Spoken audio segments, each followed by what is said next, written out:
Fala galera, tudo bem? Sejam bem-vindos a mais um vídeo do canal Paideia e hoje o nosso tema é o Grande Cisma, ou o Cisma do Oriente, a separação da Igreja Católica Apostólica Romana da Igreja Ortodoxa Grega. Vamos tentar entender um pouquinho desse episódio que levou ao surgimento de duas igrejas cristãs em 1054. Então se liga aí, fica comigo, deixa sua curtida e vamos entender o contexto em que isso ocorre. Então, para você que perdeu, quer saber entender um pouquinho mais sobre o Império Bizantino, acessa aí no canal e procura um pouco sobre a origem e a formação do Império Bizantino.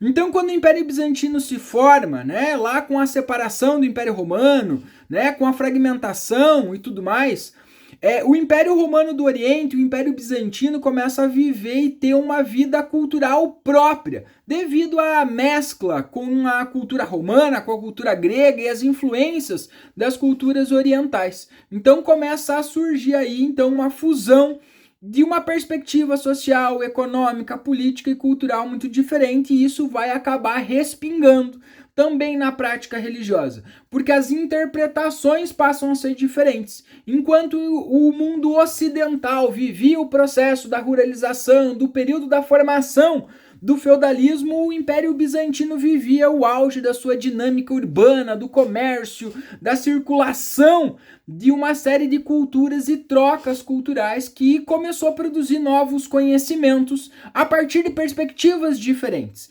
Então isso acaba respingando na interpretação das questões religiosas. Então uma coisa que surge logo no início do Império Romano são duas grandes correntes de interpretação sobre a figura de Jesus Cristo. De um lado, nós vamos ter os Netório, né, que vinha e entendia que Cristo tinha duas naturezas separadas, uma divina e uma humana. E por outro lado, nós vamos ter o Cirilo de Alexandria, que afirmava que a natureza humana e divina de Cristo, elas estavam em consonância, né? Não havia distinção entre elas. Então ali começa a haver uma discussão sobre interpretação. Enquanto uma corrente defendia essas duas naturezas, uma defendia apenas uma natureza de Jesus. Então em 432, os líderes da igreja definem que no concílio de Éfeso, que Cirilo de Alexandria tinha razão e aceitam a perspectiva dele como legítima e consideram então a outra perspectiva dos Nestório, né, como heresia à fé e à prática da religião católica a partir disso, né? Isso provoca uma série de perseguições, né, contra estes.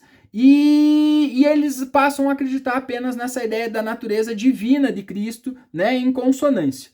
Isso vai fazer com que, né, as questões, né, políticas e religiosas passem a ser atribuídas ao César o Papismo, que era o grande imperador do Império Bizantino nesse momento. Então ali começam a nascer algumas divergências de interpretações a partir também de confluências políticas.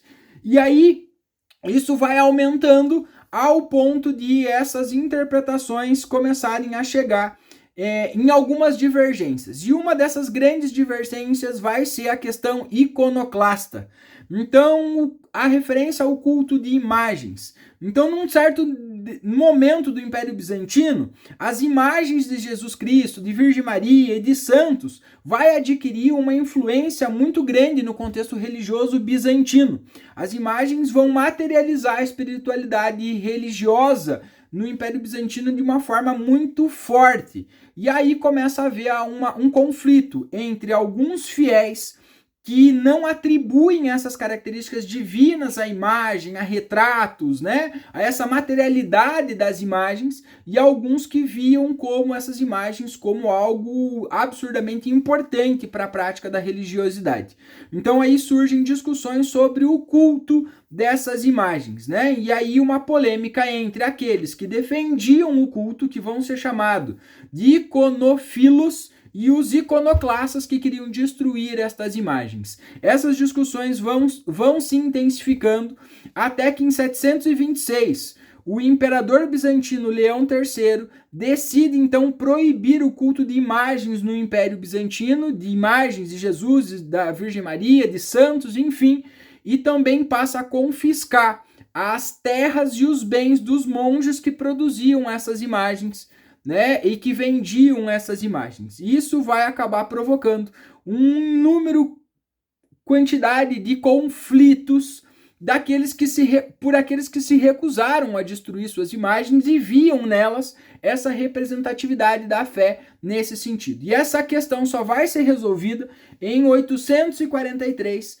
quando então vai ser restaurado o culto de imagens, tá? Neste momento. Só que isso não vai resolver o problema da divergência de interpretações entre as duas igrejas, já que a igreja ocidental, a igreja romana, com a figura do Papa, mantém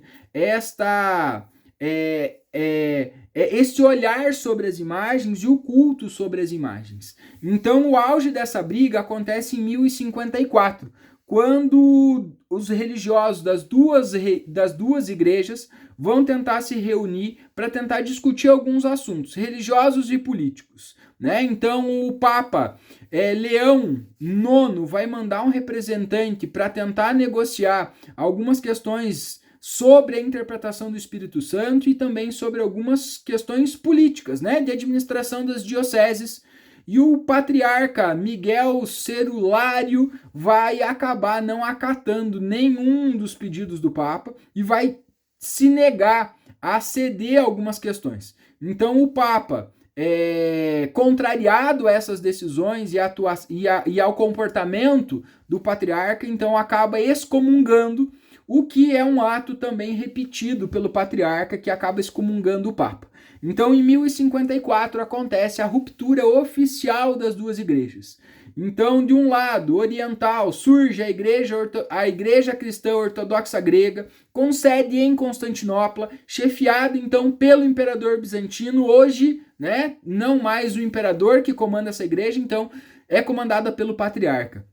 E por outro lado, surge então a Igreja Católica Apostólica Romana, com sede em Roma, comandada pelo Papa. Então esse episódio faz com que a Igreja Católica rompa e acabe separando-se a partir de perspectivas e interpretações religiosas, entendimentos diferentes, porque o que pesa nesse momento é a estrutura, o contexto em que essas duas igrejas viviam, interpretavam e viam o mundo. Enquanto a Igreja Católica estava lá sediada em Roma, vivendo o período da formação, né, do feudalismo e toda aquela estrutura, né, feudal, a Igreja Cristã Ortodoxa grega vive então em Constantinopla, com uma dinâmica urbana, com uma circulação de conhecimentos, uma outra perspectiva social, cultural, econômica diferente, o que vai fazer com que então eles passem a ver, né, e interpretar algumas questões religiosas diferentes e acabem não chegando mais num consenso entre as duas. Então, em 1054 acontece o cisma, né, o cisma do Oriente, ou o grande cisma, que é a separação e o surgimento dessas duas igrejas cristãs com interpretações em algumas perspectivas diferentes umas das outras nesse sentido, ok? Gostou do vídeo? Deixa sua curtida e segue o canal.